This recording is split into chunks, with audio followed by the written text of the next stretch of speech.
These are shade balls.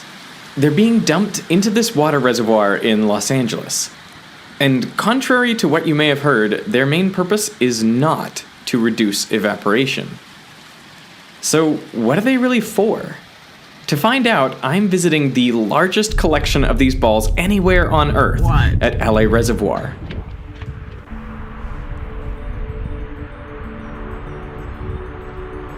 $96 million shade balls. That's correct. 96 million. It's very rare for you to see 96 million of anything. Yeah. This is your life vest, which you are required to wear. All right. Throw a leg over and climb on in any way you can. There you go. Looking at this, I had so many questions. Like, why are they black? Are they safe to have in drinking water? How much do they cost? Do they actually reduce evaporation? And what is their real purpose?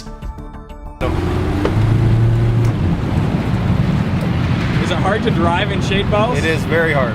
Why is that?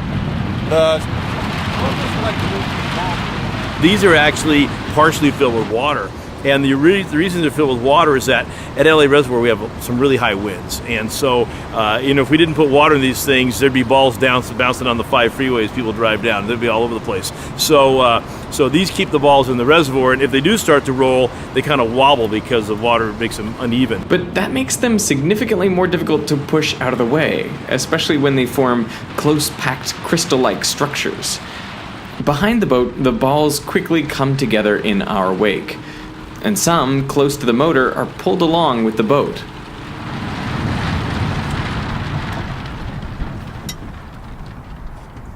Wow.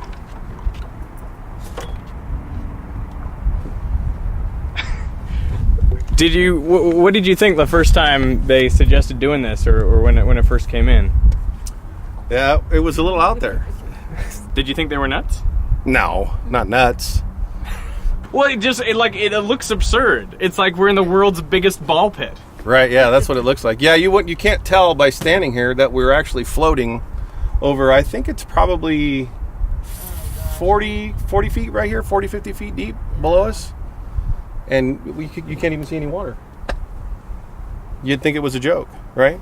Like if you didn't know, you'd be like, no, you're not. That's you're like green screen or something, right? Yeah, it's fake. So like when I switch on my tap at home, is the water coming from here? Yes. Sometimes. Yes, or always? Most of the time. Yes. Most of the time the water's coming from here. Absolutely nuts. So why is LA Reservoir covered in shade balls? Well, the problem all started with bromide. Bromide is a naturally occurring substance. It's associated with salt water, and so normally places like the California aqueduct that comes down from the delta, you get some saltwater intrusions. You have some bromide in the water. Bromide's harmless, and it's almost impossible to remove. But when you disinfect the water with ozone, that bromide becomes bromate. And bromate's carcinogenic. And so around the year 2000, they wrote regulations regulating bromate. And the regulations basically said, if you have a treatment plant that uses ozone, then you have to watch your bromate formation and be careful not to form too much. So the only place we ever measured bromate was at our filter plant. And the results were always within the 10 micrograms per liter limit set by regulators. So they were confused when they got a call from one of their customers, a beverage company in LA. They said, we have some really high levels of bromate showing up. Are you aware of this? And we said, well, we don't show anything. But between the filtration plant and the customer was the reservoir. So they did some tests. Almost immediately upon coming into this open reservoir, the bromate levels jumped. It turned out that bromide with chlorine, which was supposed to be safe, in bright sunlight formed bromate even more than ozone did. And so we made this unfortunate scientific discovery that actually was not part of any regulatory scheme. And so here we are at the reservoir. We have water source that's got bromide in it, harmless. We have chlorine, we have to have to disinfect the water. And we have sunlight because it's open. The only choice we have is to remove sunlight. So we looked at all sorts of things. We looked at floating tarps across the water. And normally you put a floating cover on the water, but that's a multi-year project. And so we said, well, can we manufacture these kind of trampolines with like PVC pipe? And we said, well, they're just going to become bird perches and we'll have a big water quality problem. And so then we knew we had high-density polyethylene pipe, which is used in the water industry, and we know that it floats. We at one point thought about, can we just float a pile of pipe across the surface? Well, that's hard to do and very expensive because it's a lot of material. So maybe we could take some pipe and run it through a chipper, and we can make a debris field across the surface, like the back corner of a lake somewhere. But then they'd have all this mushy, warm water with plastic floating on the top. That sounds like a petri dish. And so lo and behold, Dr. Brian White did some research, and he found the shade ball.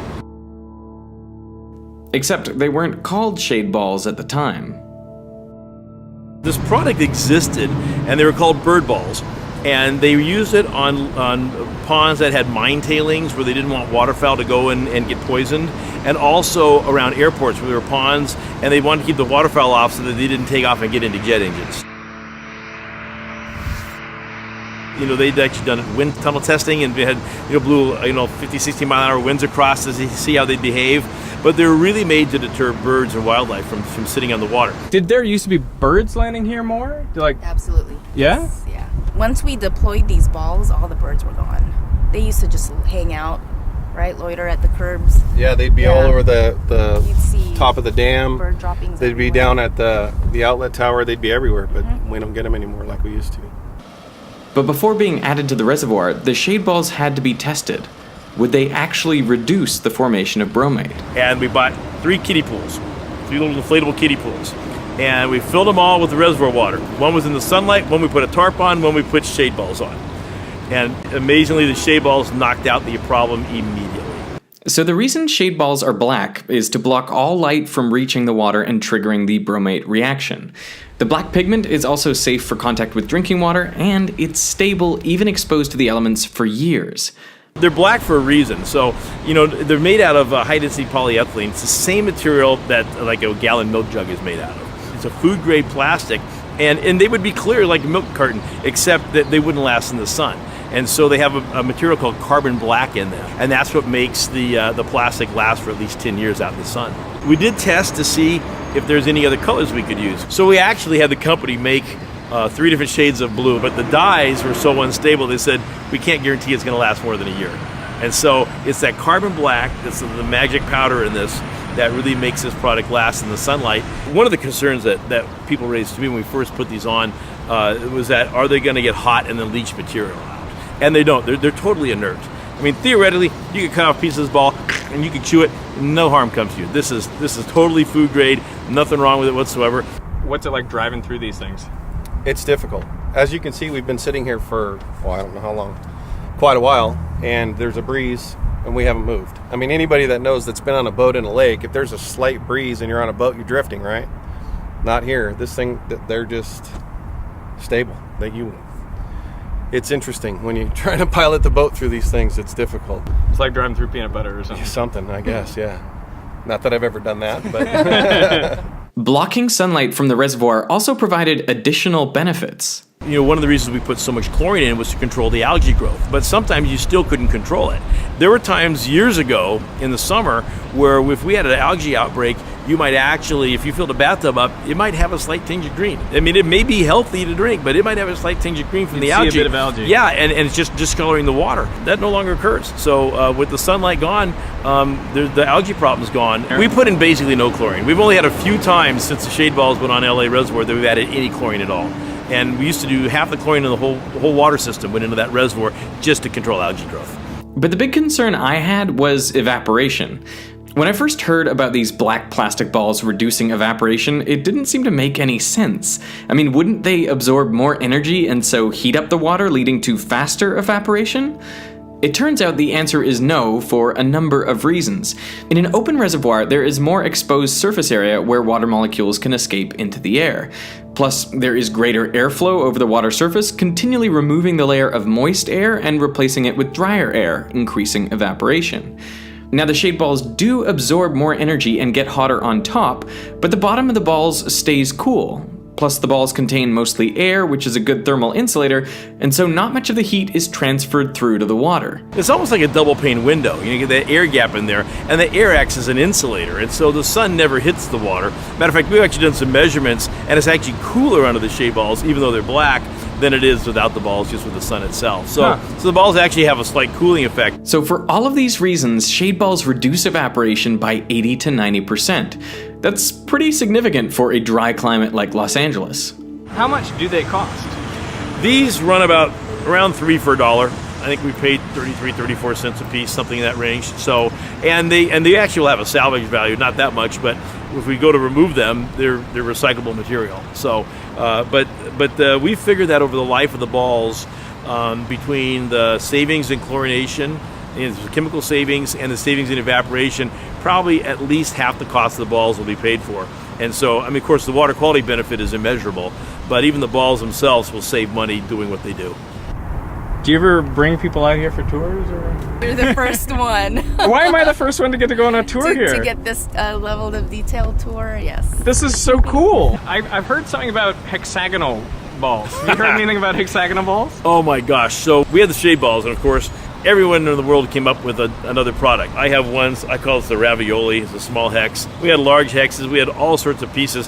And people say, well, they lock together. But the problem is they need to not stack up, and they need to not sit on the bank of the reservoir. The reservoir is going to go up and down.